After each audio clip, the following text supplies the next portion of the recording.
જય શ્રી કૃષ્ણ મિત્રો, આપ સૌનું મારી ચેનલમાં સ્વાગત છે। આજે આપણે બનાવીશું સોયાબીનનું ટેસ્ટી અને સ્વાદિષ્ટ શાક।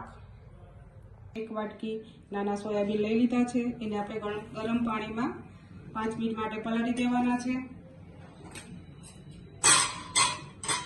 એ ઢાંકણ ઢાંકીને આપણે 5 મિનિટ માટે રેસ્ટ આપીશું। જો મિત્રો, સોયાબીન સરસ પલળી ગયા છે, एकदम पोचा थई गया है। हवे आपणे એને એક બાઉલમાં કાઢી લેશું। બાઉલમાં કાઢીને થોડી વાર ઠંડા થવા દેશું। આ સોયાબીન ઠંડા થઈ ગયા છે, હવે એમાંથી બધું પાણી નીકાળી લેવાનું છે। પાણીનું પ્રમાણ હશે તો આગળ જે ગ્રેવી અને મસાલા સોયાબીનમાં ચડશે નહીં।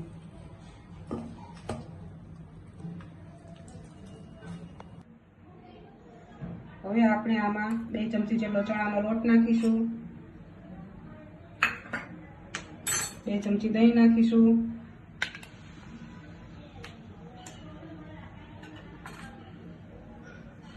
કોથમીર નાખીશું, અડધી ચમચી જેટલો કોર્નફ્લોર નાખીશું,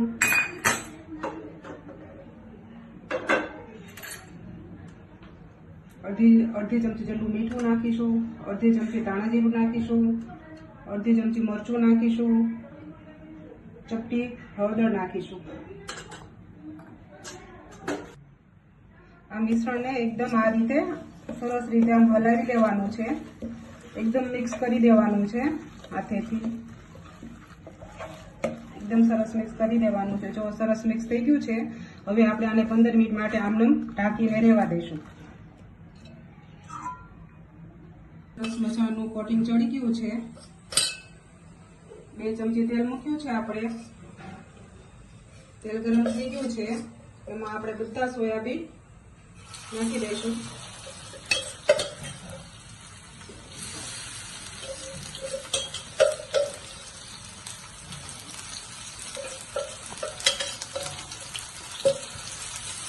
એમાં આપણે આ સાતરી લેવાના છે, એથી તેની મીઠી લેવાની છે।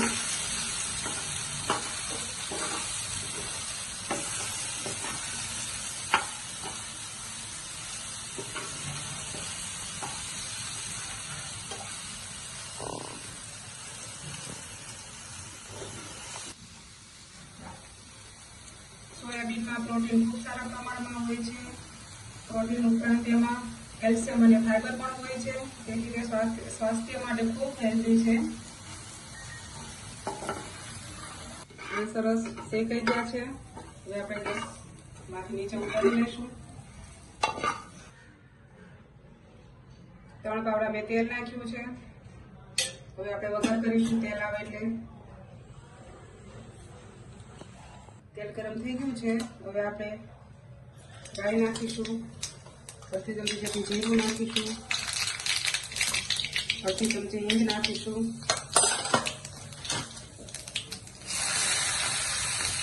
ડુંગળી નાખીશું, મેં મીડિયમ સાઈઝની જે ડુંગળી લીધી હતી ઝીણું ઝીણું કટિંગ કરી દીધું છે। હવે એને આપણે ધીમા તાપે ગુલાબી રંગની થાય ત્યાં સુધી સાતળવાની છે।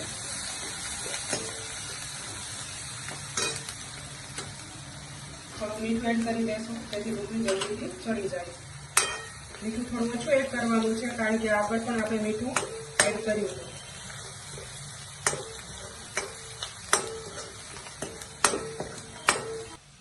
ડુંગળી સરસ સતળાઈ ગઈ છે, હવે આપણે એમાં 1 ચમચી લસણ અને આદુની પેસ્ટ નાખીશું,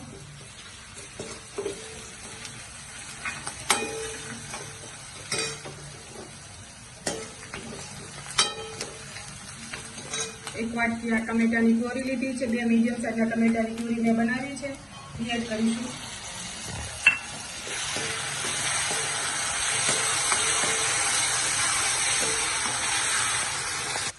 પ્યોરીમાં આપણે બધા મસાલા નાખીશું। 1 ચમચી ધાણા જીરું નાખીશું, 1 ચમચી મરચું નાખીશું, અડધી ચમચી હળદર નાખીશું। મીઠું આપણે પહેલેથી નાખેલું છે એટલે મીઠું નાખવાનું નથી। આને એકદમ મિક્સ કરી દેવાની છે।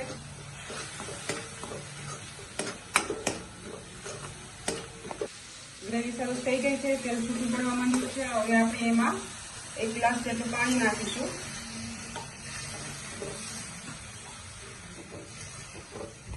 અને આપણે 5 મિનિટ માટે ઢાંકીને રહેવા દેવાનું છે, પાણી ઉકળે ત્યાં સુધી. પાણી ઉકળી ગયું છે. હવે આપણે એમાં બધી વડી નાખી દેવાની છે.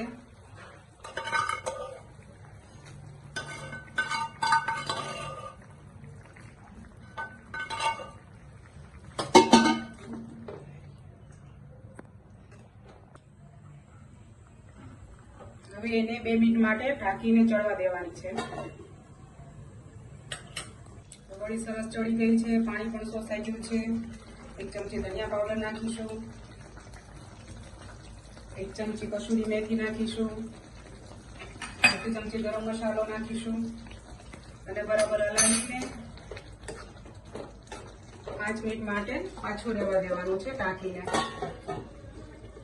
શાક એકદમ સરસ થઈ ગયું છે, સ્મેલ પણ આવવા માંડી છે, કલર પણ સરસ આવી ગયો છે. હવે આપણે એમાં ઉપરથી કોથમીર ભભરાવીશું. મિત્રો, તમને મારો વિડીયો પસંદ આવ્યો હોય તો લાઈક કરજો, સબસ્ક્રાઇબ કરજો અને તમારા મિત્રો સાથે શેર કરજો. આવજો. જય શ્રી કૃષ્ણ.